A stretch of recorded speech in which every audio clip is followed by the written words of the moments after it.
Lights, camera, action. In a studio where local filmmakers talk to other filmmakers about the inside world of film. Cut. That's not the script.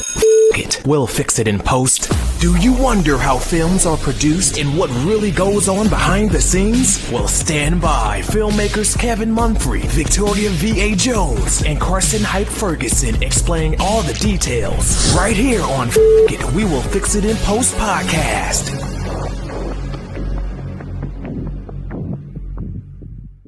Good morning, good afternoon, and good evening. Whenever you are listening, I thank you for doing so. I am Kevin Mumphrey, and this is, once again, We'll Fix It in Post. I have with me my colleagues, Karsten Hype Ferguson and Victoria V.A. Jones. What's going on? Today, we'll be talking to a filmmaker originally from the Detroit area, but is in Memphis, and he goes by the name of Jason Martin. How are you doing today? I'm doing fine. How you guys doing? Good. We are great. So, what got you into the world of filmmaking? At first I was a musician. At first I used to do music, and I had a friend named Ventura Jones, and he was a filmmaker. And that was my first time. He invited me to a set that he was on called Read Between the Lines, and I was the boom mic person, you know, the sound guy to make sure the sounds and everything was good. And after I found, my first time on set, I fell in love with it. And then I went to college, actually majoring in psychology, but I always had that passion, and it was my last year of graduating to get my psych degree, and I took screenwriting, and I was about to fail the class at screenwriting, so I dropped all my psychology classes. In a short time, I passed the screenwriting class with an A, and I'm on academic probation for that, but look what happened a couple years later. Hey, I'm living my dream. That's what's up. That's what I'm talking about. So, as far like with screenwriting, did they kind of came natural to you? Not at first. At first, it was kind of, it was a hard thing because I'm like, man, how do I supposed to do this? Where to start it? But when I was at the University of Memphis, Spike Lee came to the University of Memphis, and he gave this advice. He said, well, if you write 3 pages a day and you times it by 30, that's 90 pages a month. So you write a movie every month. So when I got that concept, I'm like, okay, well, now if I write the 3 pages, now I got to develop the characters, get a character's name, give them different personalities. I've never been to LA. How can I got to go study geographics, the demographics, how they talk, the slang, the popular restaurants, the streets. And so I have to learn a culture, learn a whole city without going to it off of Google. So I really have to learn screenwriting. Like, so now I'm able to, see New York as New York because I studied so much of the culture, watched so many movies in New York, watched so many movies in Miami, and now I got it now. So screenwriting, it came naturally like the second year or third year of doing it. I just kind of have to get some reps in. I guess the details are where you had to kind of learn. Right. Yeah, that's the thing, developing like I said, if you've never been to Mexico, how can you write a story in Mexico? Right. You see what I'm saying? That's always the question. How do you know? Then you have to learn the language. You have to learn Spanish. You have to learn the religion, the tradition. So to be great at something like that, like you really have to manifest that type of culture. Like, you know what I'm saying? Especially how I grew up, like, coming from the project and finally, mom moved us out to a better neighborhood. Like, I didn't know anything about, to be honest, white culture or, any other culture. So the project. So to learn those things from scratch, it takes a lot. Even when you're writing characters, you have to be a 5-year-old toddler that's Indian. How do you know their culture? Or you got to be a 50-year-old elder white guy. I never been there. You see what I'm saying? So I have to pretend like I have to go study. Okay, if he's 50, I know he like AC/DC. If he's 60, I know he like The Who. I know he like Rolling Stone. Elvis and stuff like that. I have to go study everything about this character. And then that's when you're able to write the dialogue. So you build the character first when you're writing. Right. I mean, I think that's a smart way to go about it, because like you're not gonna put your characters in situations or have them try to get out of situations they're not gonna naturally gravitate toward, right? and you don't write yourself into a wall. Yeah. So yeah, I can see that working because you just go with the dynamics of the character that you created. Once you get into like a funk, just kind of go off of that to kind of build yourself back up. Right, and you want to make sure that the character that you're portraying it's able to connect with another person out there who's going through the same thing or who's the same age and stuff like that. Right. That's why I always give a lady who wrote Harry Potter her flowers. I'm like, she did with William Shakespeare and Leonardo da Vinci couldn't do through their writing. She changed the whole culture. Harry Potter changed it shifts everything. Like for her to be in her late 40s and able still to not let her inner child die and still able to speak the language of teenagers, that's dope. Like, people don't understand how complex that is. If you go to an average person in their 40s now, they're not going to be able to write that. They be like, I ain't listening to that. Yeah, exactly. You know what I'm saying? She created a whole world. I'm like, that to me, she did what William Shakespeare never did. So I always was like, I always found that fascinating. I always wondered, how was she able to do that? You know, so that's the type of stuff that, you know, when you screenwriting, that's what you know, those are the people that you want to go model yourself out. I mean, you know, of course, John Singleton will always be my favorite director. But, you know, it takes a lot of talent to write stuff like that. So you mentioned John Singleton. What is it about John Singleton that makes him your favorite director?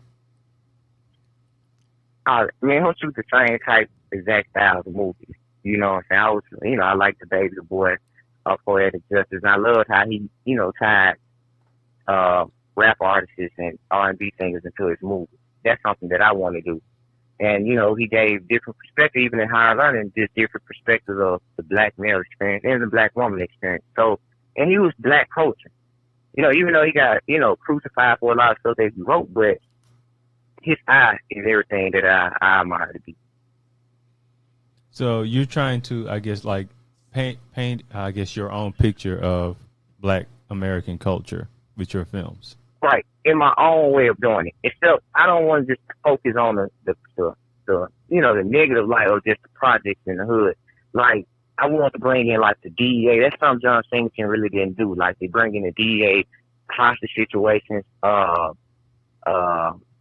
give it that hard purge look, like created more, add more to it than just a particular type of genre. Like, I just posted literally on my page before you guys called, and I was like that, you know, people be expecting for writers to write every single thing. And I'm like, Tyler Perry doesn't write Bad Boys. Stephen King doesn't write Titanic. That's not what they do. They own John Singleton don't write Endgames. He don't write Marvel movies. But people get these high expectations to where artists should just write everything, because that's not how it is. Everybody got their own lane. You master that one lane that you're good at. What's crazy to me, though, is they give certain people levity and they don't give others levity. You know, like, they expect you to produce, like, everything, like, full range. But then there's other people that, you know, they don't, it's like, oh, he makes great stuff. And they just leave it at that. I don't understand that. Right. Like, that's just how it is, though. They just, you know, when you're a writer, that's what they, you know, you send yourself out there to be judged and critique anyway. And so people going to always project they false high expectations of themselves on you. So they can feel confident and say things like, oh, well, if I didn't do it, he can't do it. Or, well, he didn't do it either since I didn't do it. So there's always going to be this thing to where they're going to do that. You know what I'm saying? But, you know, as writers, you can't just fall for stuff like that. Like, you know what I'm saying? You have to be like, well, this is my lane. Tyler Perry made $1 billion off one character. Open them up a whole entire studio. Oh, yeah. So, they shot Marvel movies in. Yeah, right, they shot Marvel movies, exactly. Yeah. Now, do you think that the reason why that somebody like yourself would get more, I can't think of the word, but I'll just say arrows or criticisms, is because your accessibility to certain people? Well, I'm going to say this, and I'll just be honest with you. It's already that stigma or the stereotype that black writers can't dream big. Like, we can't create nothing like Bad Boys or Die Hard or wanting to write a certain level of movie. Drama. Exactly. We ain't good at horror or action or comedy. That's not what we do. So that's going to come naturally. But that's why if you see some of my stuff, I always try to go against the line. Like, you can't put limits on me. You know what I'm saying? Me and Victor was just talking about me learning how to blow up cars. You know, so I want to blow up cars, 18-wheelers, you know, buses and every single thing, even houses one day. You know what I'm saying? Because it's always that, oh, well, he ain't going to be. Like, when I first started, nobody didn't think I was going to be able to do what I did within the 8 to 17 months. Like, was able to, to go from 2 actors to not having 20 actors on set. From going from 1 police car to having 5. To doing hostage scenes with DEA agents and microphones and cameras there. Nobody didn't think that. So it's always going to be this stigma saying, you know, you ain't going to be able to do this. How you going to be able to do this and this, that, and then the third. And you just like, I got it. I'm finna show you. Right. And me, and so, No, go ahead. Finish what you were saying. No, you go ahead. You go ahead with the question. But I was just going to say, you know, people who think outside of the box anyways are going to be crucified. Yeah, you know what I'm saying? They're going to try to pull you down. Right. Because it's something that's not normal. It's something that you're trying for the first time, or people haven't seen it before from that individual. So when it works out, you know, people have nothing to say. They just, you know, they're looking and they're like, oh, okay. But they don't want to give you your credit because they wanted you to fail so bad. Yeah, so that keeps them comfortable, though. I'll quote Jay-Z on this. His uncle said that he would never sell 1 million records when he first had like a little bit of success. Then he said, I sold 1 million records about 1 million times. You know, obviously embellishing a little bit. But, you know, he's had like a lot of success. But he's like, yo, don't place your limitations on me. Because like you said, they're projecting. Right. Sometimes it's not just their limitations. Sometimes they just straight up hating. Oh yeah. There's a lot of that too. But I mean, I think for people that care about you, that you know, like it's their fear and they don't want you to get hurt. Right. They want you to be safe. But like, you know, living a safe life, what's that gonna do? Right. You know what? I did my homework too on YouTube. So I seen a post you did with Diddy, and he was talking about how he got the MTV gig, right? Yeah. And he was happy. He was like, "Man, I got it. What's next? What's next?" He was driven. And see, me personally, I'm one of them people. And you know, it's not popular, but I'm pro competition. I'm pro ego. I support that. I support that you're supposed to be. It's a competitive arena, and you have to be the best. It ain't no half-ass. You have to be the best. I mean, like, everybody is equal. Everybody deserves the same respect. But competitive. But when it comes to talent-wise, like, I'll try an example. It's okay to feel inferior. I know I'm not LeBron when I get on the court. I know I can't dunk. I know I'm not fast like Usain Bolt. I know I can't play tennis like Serena Williams. I know I can't do these things. So it's good to feel. But one thing I knew that I can do is right and fail me. So sometimes feeling inferior is not a bad thing because it reveals your strength. And so that's where you go. Like, everybody not meant to swim like Michael Flynn or be the next, you know, Bill Gates. I'm not intelligent like Bill Gates, and that's okay. I'm not a computer whiz like Steve Jobs, and that's okay too. I'm good at what I do. And see, people don't understand you can identify yourself better when you feel inferior to certain things that you know you're not great at. Yes, you can improve on your weaknesses, but just because you give everything your best doesn't mean that it's good enough. I can train all day for 24 hours. I know I ain't gonna be the next Kobe. I want out of myself like that. But I know with this right, I can be the next Jason. I can dominate it the way I want to do it because it's my strength. Right. So I'm always pro competition and saying, man, you know, they say, well, it's enough for everybody. That's a lie. It's not enough. If it's 1 million directors, only maybe 100 getting the gigs. So what about the 99, the 900,000? What about that?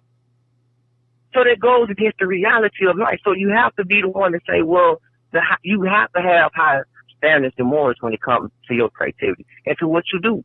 And they say, well, be the best, but don't hurt people. Be humble with it. Don't hurt people on the way up. You're going to hurt them naturally because they think that they should be the one that got the gig. Yeah. So even if you being humble and nice to them, you still was better at what they thought that they was better at you was at. True. So they're going to feel hurt. Right. Yep. So I'm always, you know, pro competition, man. I'm always pro being better. You know, people just gonna get their feelings hurt. They just like. That, you So, know, you know, and that's this a great way to look thing at it. is cut. So, That's a great way to look you at said it. who? I said that's a great way to look at it. I mean, because like I think a lot of people in society don't live in the real world. You know, they live in a reasonable facsimile of it, and they see things through rose-colored glasses. And I'm like, Right. like I'm listening to you right now, and I'm getting fired up. I was like, yeah, let's go, coach.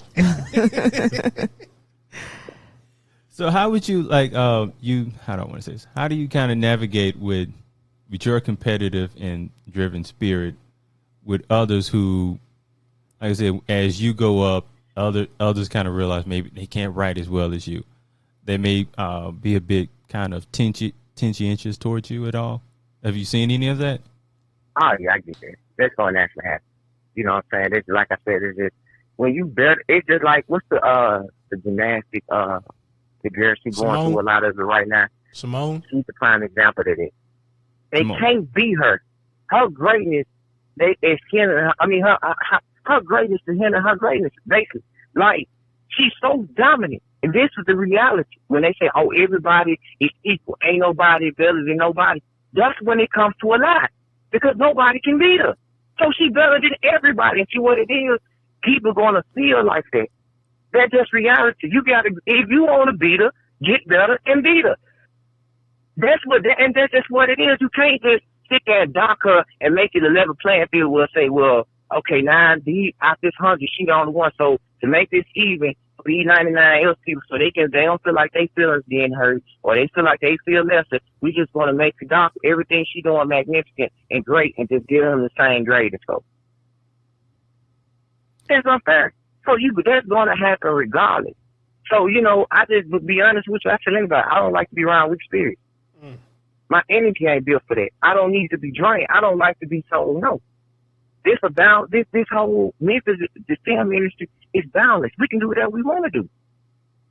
Right. So let us be the one to create the film commission laws now. We the reason why that happened. Because we dominated so much, they just said, you know what? We got to give them film permission for this. Let us change that culture. Okay. So when did you get to the point where you realized, like, I'm really good at writing? Man,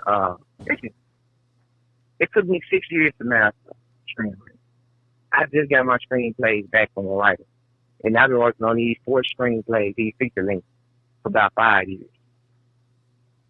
And I go back and read it, and I go change the dialogue, and like, this could sound better. You know what I'm saying? I used to pay a tutor to teach me how to write, you know, $1 a page or $20 an hour to show me how to, you know, speak for my grammar and stuff like that. So this year, I know I got it now.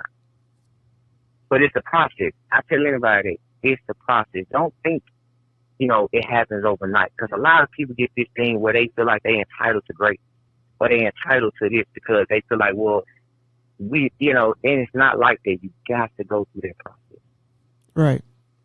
And you sound like you definitely put the time and the effort into it. So what would you say is the importance of having patience in working in film? Say the question one more time.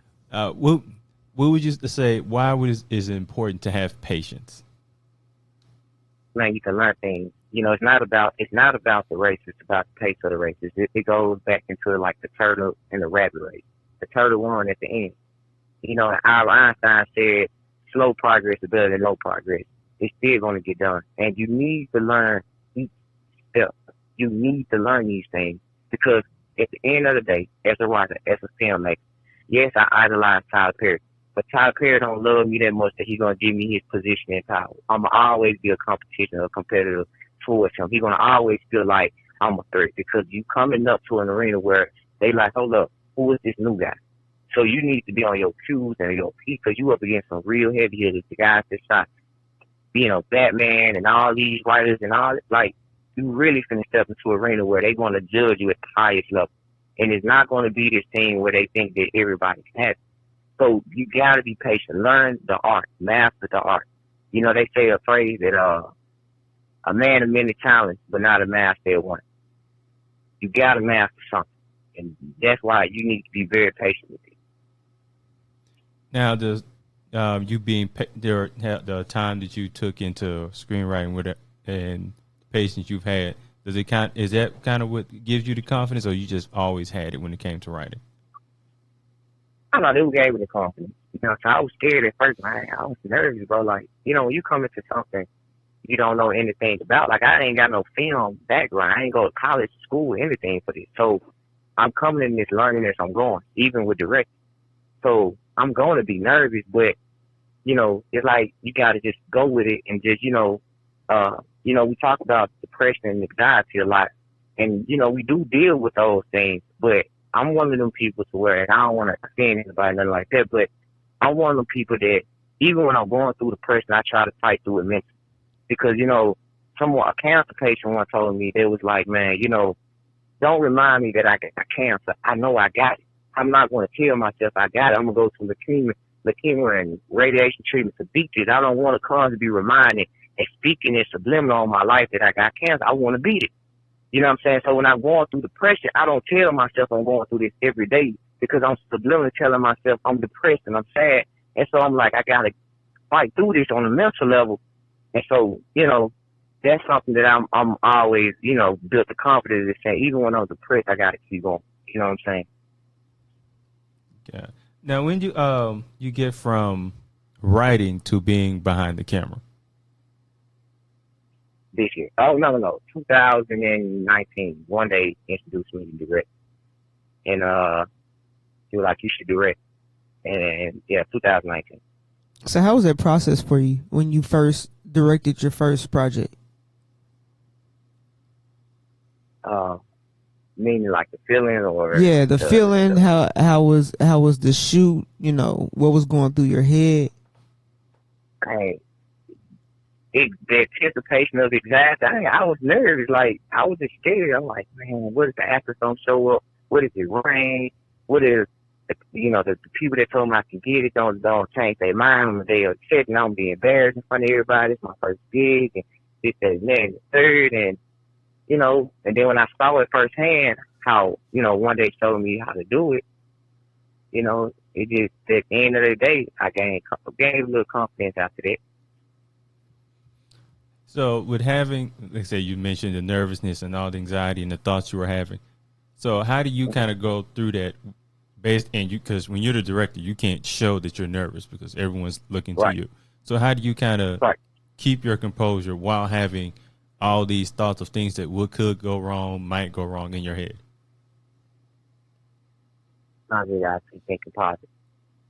Our minds, they showed a study where I read it was like our minds automatically focus on the negative twice as much. And so I have to change my mind and say I got to focus on the positive twice as much. Like, they say we'll always prepare for the worst case scenario just in case. But I'm always saying, like, why can if I can't prepare for the worst case scenario, I won't even know how to celebrate my victories without me feeling like sad or hurt anything. You know what I'm saying? Right. Yeah. So I'm always, so I always try to keep my mind on the positive. It's hard too. Yeah, I guess. I mean, because that's why you have to be around a circle of people that's going to tell you that, even when you stress, keep going. Like, even when you don't want to keep going, keep going. So how many films have you directed so far? Co-directed as well as just my project. Directed your projects, co-directed. Let's see, Hershey's Legend, Merciful. I'm co-directing something with One Day Dawn called Stage. Executive producer, Black Girl, Big City. I want to make sure I say everything. I directed Take My Hand in Flight. I'm finna do working on right now, directing Arthur, her project. So probably about 7 so far, 8. That's a lot. Within how many years? How many years is that altogether? Yeah, it only been a year, about 16, 17 months now. Man, that for about a man. year and That a man. half. Look. Hey, I give it You've up been to you. busy. I give it Very up to you. busy. He on that Rick Ross hustle. You are really out here working. Now, Yeah. did you write any of these projects, or you just directed most of these? Well, I wrote most for Hurting Pleasures, and the other projects they already was written. Okay. Ooh. So your for your first project, was that Merciful? Yeah. So how did you go about like looking for actors, getting your location, getting everything set up? The actors, I met one day, first time I meet him, and he was telling me about this site called Movie Go, and it was actors already on there, so I just clicked on it, found the actors. The locations, matter of fact, it was during the pandemic. That's the crazy thing. We filmed everything during the pandemic. We really didn't know indoor locations until probably the end of that year. So everything that I filmed was basically outside or in cars, but I used my own house for a scene in the first episode. Outside or cars? Yeah, we transitioned, but money. I'm gonna say this: you make great business, build relationships with your local business owners, like the wing spot, bankers and all those types of people that got their own entrepreneurs that got their own places, hair salons, barbershops. Build relationships with them, even with the pandemic. That money talks. So that's how I was able to get done with a lot of different things. I was able to build a lot of relationships. So if I was like, it was the height of the pandemic and we still was in restaurants eating. That was some of us too. And I ain't gonna lie. I think it's cause your attitude though. I mean, because if you're gonna get it done, you're gonna get it done. Yeah. And you sound like the type to get it done. You sound like you either gonna help me or you're gonna get out my way. That's it. Don't get ran over now. No, that's how I am too. It's just if you want it bad enough, you gonna either do it or you can go hop on this train and we're gonna do it together. But if you don't want to do it, you can hop off the train and I'm gonna go on with my day. And I think people kind of as long as in the hunt, we still uplifting each other. Like, I might do a friendly competition. If I see something in something that I see weak, or you see something weak in my stuff, like one day he always correct me. I used to hate getting constructive criticism. Man, dude used to go edit man, or somebody, one of my cousin, maybe reading my stuff. He's like, man, you can do better than this, and that. And I took it as it was an insult because I'm like, I gave this everything I got. And then when I, sit down and just thought about it, I'm like, I could do that. You know what I'm saying? I could dream bigger. Because that's one thing that they're going to, I tell people that I work with, dream as big as you want. Even if you got a budget, don't feel like you got a budget. Because you're subliminally telling yourself what you can't do creativity. Right. Or what you can't allow. So you feel like you doing things. And to be honest, because I didn't have booked out airport for a little nothing. All of it just because of the fact was, he was just, like they say, driven. You know what I'm saying? Or I know if Jason come out there, he's going to be the publicist. So people watch your stories. People watch, your Facebook and your work ethic and what you say. And if you're really going to deliver what you say, people really care about that. Oh, yeah. I know. I've come across that too. And I'm the type of person that, I work with these guys all the time. And, it's going to be, if they don't do it the way that I say, I'm going to do it myself. So it ain't, it's just how it is, but we are all driven. I know you're a very driven individual. I've seen it, so it's just, like you said, everybody's in competition, but at the same time, we can all learn from each other too. So that's a good thing. See, but like he said too, you got to have a healthy competition, like the friendly competition, not the, I'm a trip you while you fall down the stairs and I'm gonna take your spot competition. Well, you got the people out there too, like that. Yeah, you got them out there. You do, but that's not going to help build a team. You gotta, everybody got to be called out on certain things. If I see something like a camera shake or something like that, or after, say something that I don't like, or they might say something, I'm being disrespectful, how I might come out talking to them or something. That's something I had to learn. Like, when you a director, yeah, you a boss and you over everything, but you can't talk to people like you want to talk to your kids and stuff. You gotta still talk to people with respect, but that's just the thing of growing as a director. Like, you know, that's how I was taught. If you talk like this, that's authority, but it's not really like that. You gotta have, you know, efficient communication with people and be able to let them understand, because everybody is very sensitive and everybody have their own triggers and stuff like that. I'm learning, you know, so they're just tips for, you know, upcoming films. So let's talk about these practice scenes that you do a lot of, and Okay. I know, you know, one time you had the police actually come out when you were doing one of them. All right. The practice scenes, they started because I wanted to learn how to keep film. So I put my Merciful, the Well series on hold. I put Hurting Pleasures. After I finished Hurting Pleasures, I didn't want to shoot anything else because I'm like, yo, I can do bigger than this. I can do better than this. And so I used to host them. And so I'm like, okay, let's see how many police cars I can get. Let's see how many actors I can have on set. Let me see how many locations I can get. And so we can, you know, as you saw, you can see we did forests, rock climbing, we done did the airports, we done did whole parks, arenas where, you know, just empty buildings. We done did hostage scenes, we done did sniper scenes, whatever you can think of, we done did it. And the practice scenes was to show me that I can do it. I'm like, yo, we can do anything that we want to do. You know what I'm saying? That's when I came up, oh yeah, we definitely gonna blow up a car. I know we can do it now.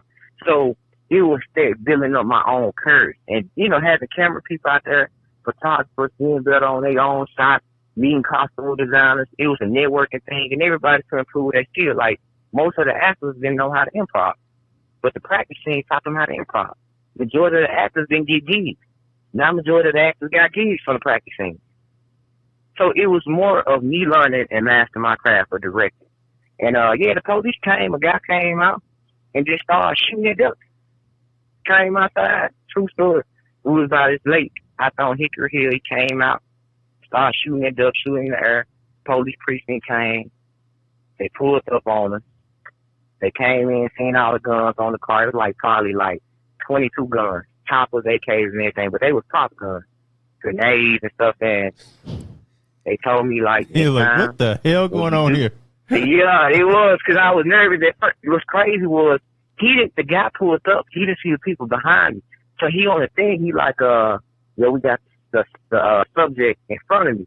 I'm like, subject? What this dude talking about? So I'm like, yo, I'm a director, bro. I don't see the cars and everything back there.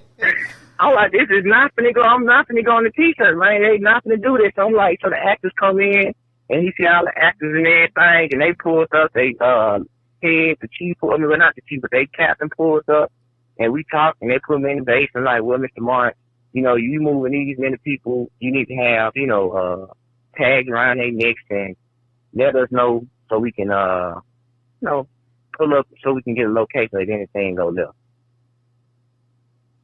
You know, that reminds me of that Dave Chappelle joint. Officer, I didn't know.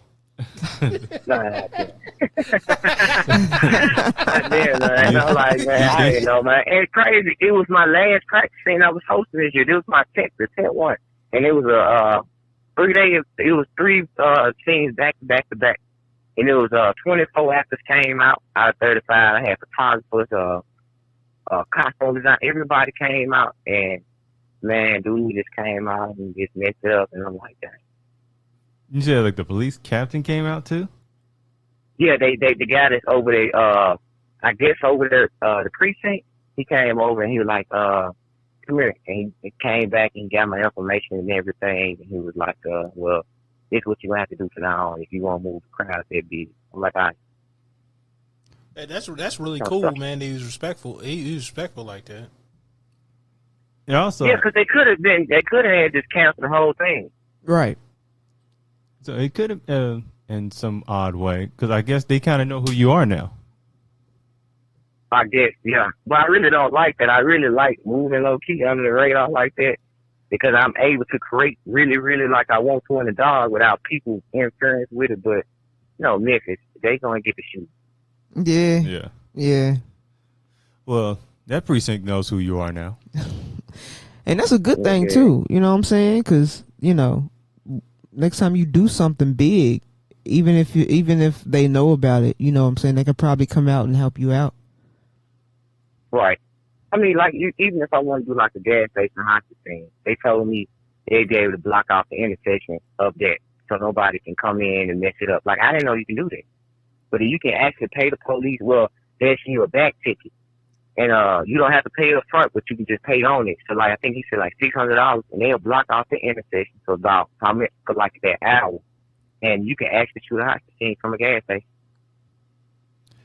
I know you can make payments. Man, I didn't know that Man, either. I just thought you had to drop the whole thing at one time. Look, I might have a couple hostage scenes. You know what I'm saying? You can make payments on it. Yeah. You take You Discover. can do it. I learned that. There's a lot of ways to learn lessons. We learned that a lot easier than you did, so thank you. Thank you for taking one for the team, because I had no idea. Yeah, you can do a lot, man. Like, you can do a lot. You know what I'm saying? That's why I say, like, if you got a nice budget or, you can, like, great relationships, you tell them, like, listen, for 30 minutes, I'm going to need this whole neighborhood street blocked off. They'll block it off. Right. So, talk about Movie Go a little bit and how you came about it, and talk about Coleman, because Coleman is actually a good guy, and he has a lot of connections. But talk about that for a minute. Well, I met one day through my cousin, and my cousin like, you need to meet my cousin. And one day was like, well, send him to me. And so one day invited me to go see the movie Tony Jackson did. It was Story of Randolph. Yeah, I directed that. And one day, oh, you did? Yes. Just I was mic there. drop. Was you there at the when he hosted at in Cadova? Yeah, I was there. I was a That's chick crazy. down there with Tony, with the black shirt, black on, and the dreadlocks. But yeah, I was there. So you was there then. So you was there when I first started. Yeah. That's crazy. You Yeah, was yeah. That's I directed that. So yeah. Yeah. And I seen the movie, and one day gave me his card. Like, when I was leaving out, he like, man, I'm finna create something called Movie Go. Well, I created, but you should, let me direct something. Well, yeah, let me direct and film something for you. He gave me his card. 2 weeks later, we started filming, and we had to start filming. And one day, like you said, one day a good dude. Like, he very well connected. This dude knows Santa Mary. I'm like, man, how the hell does this dude know these people, man? You know what I'm saying? For real. I mean, like, I'm like, damn, how you know these people? Where he friends with, like, he wearing his clothing line, and they want to be in his movies and everything. So I admire that about him. Like, and I'm just gonna keep it honest. Like, his business mindset is something that I admire about. Cause I'm pure talent. Like, and I admire that. But I'm like how Jay-Z, how Kanye said about Jay-Z, like how Jay-Z can move in the room for the voters, and he wasn't able to do that because Kanye is just pure talent. Right. He don't know too much about the business. Like a lot of talented artists, like Pac didn't know about the business. Prince didn't really know too much about the business until later on. Like, starting off, most basketball players don't know about the business. They just talented. So that's something that I admire, about one day, the business mindset and how he was able to network. Yeah. He's gave me a lot of actors, and then I didn't meet you, but I've seen you before. And I think it was at one of the events. It was a movie go with the movie night that he had. We had one of our films there, and so I went in and I seen like all the other films that you guys put together and they put together and stuff like that. So yeah, it was amazing. So, like, you were saying like how Coleman is, I guess, good with the business side of film. How important do you think it is for a filmmaker to kind of have a understanding of the business side of film? It's very important, very, very important. Because if not, you will lose a lot of your credit, right? And it's hard though. At the same time, most artists will understand it. Like, that's why you got so many that get screwed over at the end.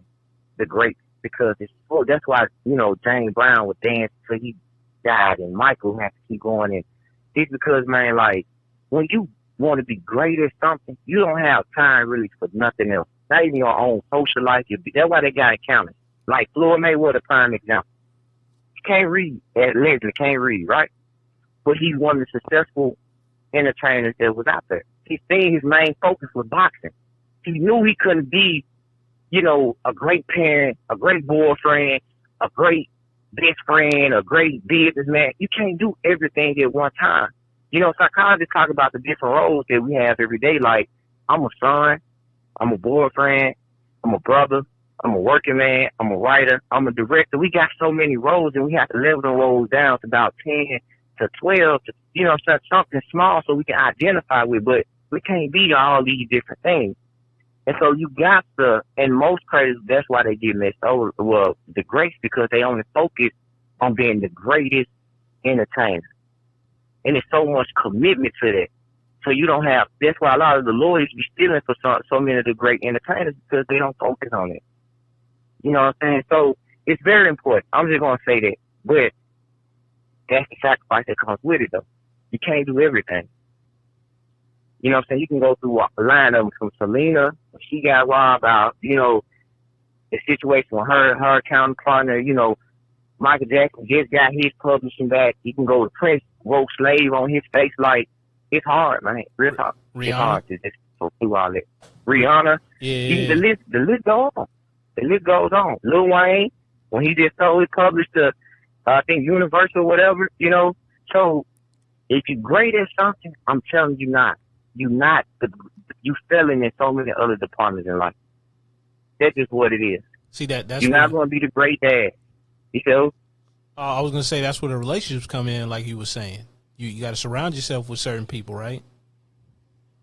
Right. Who you trust with your money and who you trust with, you know, basically your life. Like Floyd said, like, you know, you can't, it's just what it is. Muhammad Ali, every great went through that. Only ones that's successful, they kind of honor their talent. And like, I'm a big Chris Brown fan, but like CB situation with the situation with how he got his master's young like that. But look at the talent wise, he don't. But the projection of him being the next Michael Jackson is not going to happen. You know what I'm saying? So it's a balance. Yeah, like I said, you got to give up a lot of the 5 things: spiritual, mental, financially, physical, and emotional. You got to give up something to get to the next level. Out them 5, you're going to have to at least give up 3 to 4. Ooh. You're not going to be able to go to church every day. You're not going to, your job that you love to do that makes money, you're going to have to lose that to go get something, pay you cheaper and lesser. Maybe have to move back in with your mama so you can save the money that you're going to spend. That $1,000, you can spend $12,000 a year. So your apartment $1,000 a month, you can spend that $12,000 staying at your mama. You can put that towards your family. You might can't have the nice car and everything right now. Something has to give. Right, living below your means and stuff like that. Trade-offs. Right. Yeah. Right. So that just you know, them the things about being a great, like, and not get that. And if you want to be great at something that you do, you're gonna have to understand that too. You're not gonna be able to be the great dad in the world. You're not gonna be the great boyfriend, the great husband. That's why divorces and successful people so high. You ain't lying about that. So, right. So that's why a lot of people. What it is, my bad. That's why a lot of people who are you know the successful ones and who are trying to strive to be the best, they're also single because they don't really have time for that. And then the person that you're with, they have to understand that this kind of comes first, and you know they have to get that. And if they don't get that, then there's nothing. You know they're gonna have to hit the road. Well, I don't think we appreciate. It is what it is. I don't think we appreciate greatness in this country like we once did. Like, I mean, I look at mastery of, like, almost anything, and I'm, like, in awe of that. I mean, like, it could be something simple. It could be, like, somebody throwing darts. You'd be like, yo, but the amount of time that somebody had to do to, like, hone their hand-eye coordination and know the dartboard, like, I mean, there's physics and everything else in that and geometry, and it's like, yo, that's, like, he made it to where it looks so easy that anybody can do it. Same thing with like the Michael Jordans and like the greats, the Ken Griffey's. I mean, like Eminem and his daughter Haley. Yeah. Dr. Dre. I mean, now you get a few that make it. You know what I'm saying? Like who was a great parent while they were successful like that? A great parent. But you see what I'm saying? Was being successful. Man, it's not too many, and I can't really think offhand. Because look how many we can name that failed. Because you always hear like with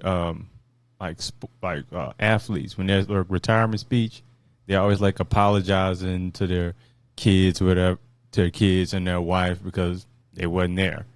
Like I think Kobe did it because he was so driven on being the great basketball player he could be.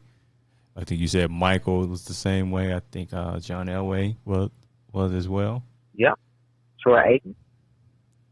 So I don't know. I mean, I could say Bill Withers. My bad for stepping on you, but Bill Withers, he actually left his career to raise his family at the height. Right, but that's what I'm saying. Is you talking about that's what it's a small amount. You can go to the Kanye situation where Ken want to divorce him. It's barely rare, man. You got LeBron and how he doing the thing. That's why I'm mad about LeBron. But again, between the difference between him and Kobe, like it didn't hurt me that Kobe died. It hurted me that Kobe died before he became a true father, because I understand in 20 years how much that dude gave to the game. Playing on Achilles, pop his finger back in the sacrifice that it took to get to that point. And for him to finally to be a daddy, that kind of really did. I'm like, that kind of just really messed me up. You know what I'm saying? So, but that's the thing. That's the price of being great. You got to give up something. Nobody can have it all. I mean, look at Bill Gates. That might have just got divorced too, didn't he? Yeah, but I ain't talking about him. I ain't talking about him. Jeff I'm just Bezos, saying. Bezos, I keep saying this number. So, they usually. Tiger Woods and his situation. Yeah, like Bezos. I was going to say Bezos looked like a psycho if you heard like some of his early talks because he was so driven.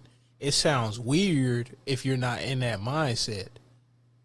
Right. It's like, yo, he's crazy. It's like, he's like staring at the person or whatever, or even old boy from Facebook. Like you look at some of his interviews, my man is like a nervous wreck doing interviews because he don't know how to talk to people. He know how to code. He know how to boss people around and get stuff done. Right.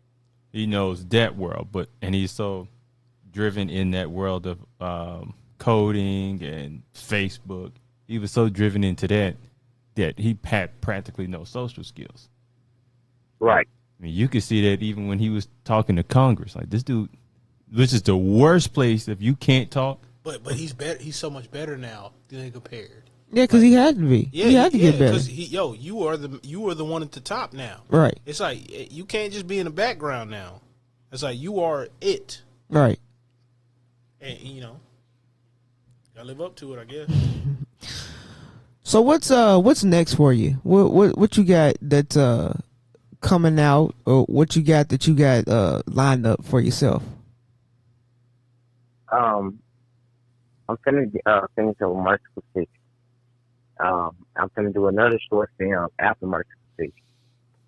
And it's a bunch of film companies coming to Memphis. You got the Black Land Productions. It's gonna be the second black owned besides Tyler Perry studio, and going to be built in Whitehaven.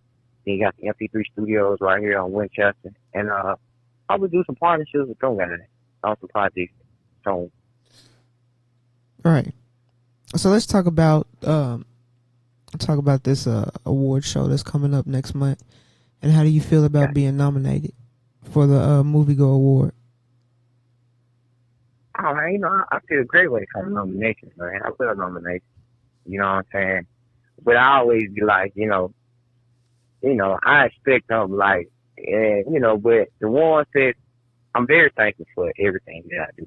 You know what I'm saying? So, but I want to get awards where I can thank Movie Go on a different platform, like, the the Oscars or the Golden Globes, like, man, thank you, movie, go, you know what I'm saying, for helping me get to this part. So, but I'm very excited to meet other directors and be nominated.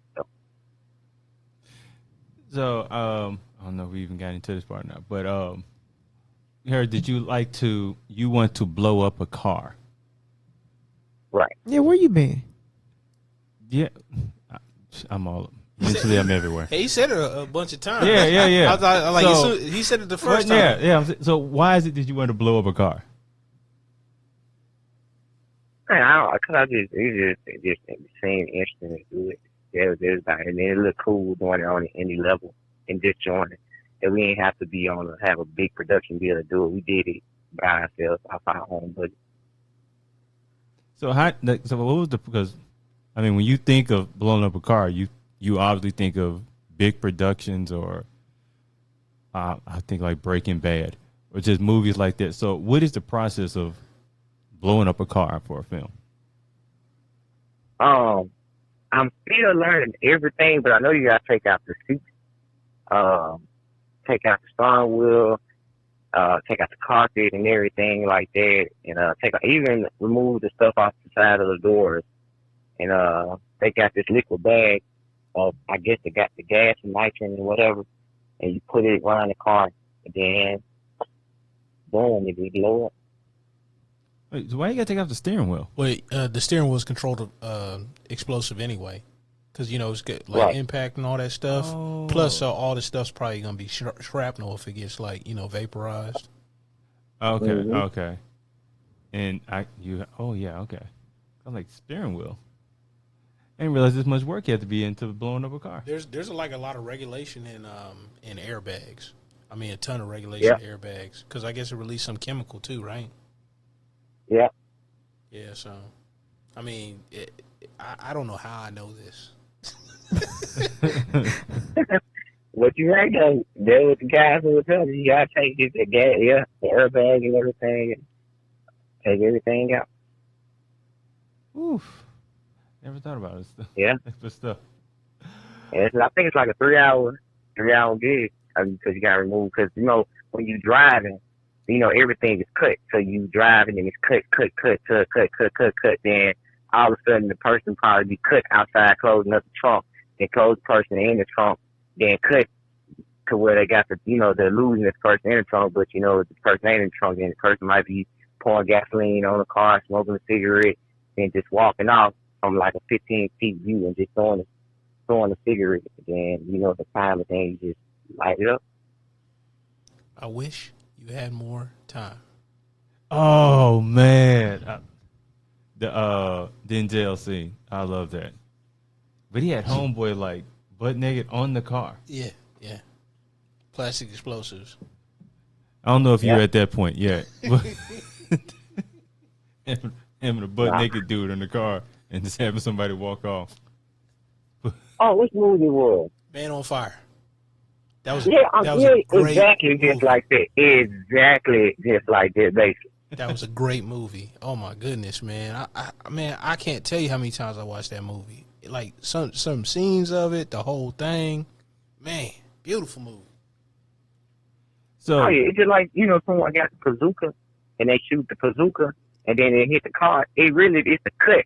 It really don't be a bazooka. It's just to be the green screen creating and losing like it's heading to the car. But the car just actually blows up like it creates that cut that brain connected to. Oh, hey, if you get a chance, it's a resource. Look at Video Copilot. They got a bunch of resources. So if you ever want to digitally do something, they probably got something for you over there. Yeah. Now, as we get ready to wrap this up, we like to ask all our guests to kind of pretend as if they've won an Oscar. And with that, we would ask you, what would be your Oscar speech?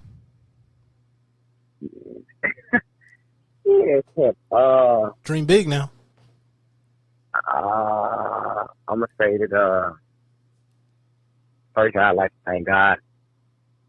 Then I'd like to thank my mama, my dad, the Moongo family, the city of Memphis for raising me, and my city of Detroit for always supporting everything that I do, and